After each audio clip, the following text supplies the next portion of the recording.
I love talking to children's hospitals because you guys have the coolest buildings and the coolest stuff. What are some of the digital tools that you've implemented inside the acute care center for patients and their families?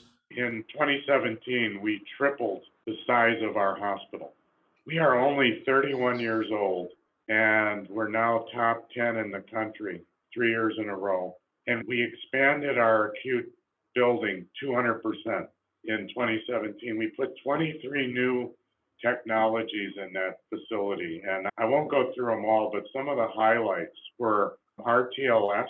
And we created a standard with the adult hospital because we're very connected and physically, but we're separate in care, but we share emergency room and supply chain and other things. So we had to create one standard for real-time location services. We track all our assets, like our biomed equipment, et cetera, and it's really cut down on lost equipment, time to find critical equipment when you're treating patients.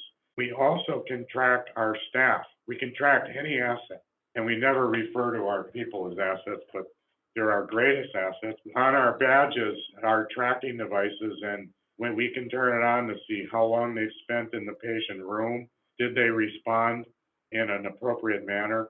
So that was a big advance. Another thing we created on our own was a little, looks like a little iPad, but it sits outside on the wall of every patient room, and critical indicators like diet restrictions, tests needed are on that board. So when nurses walk down the floor, they can see that patient is in need of a follow-up right now, or they're coming up and then, so it was like a decision support tool, but a visual aid. Instead of having to go to the computer and look up every patient individually while they're doing the rounds, it's already giving them advice. Another thing that we implemented, where we were one of the first to develop telesurgery.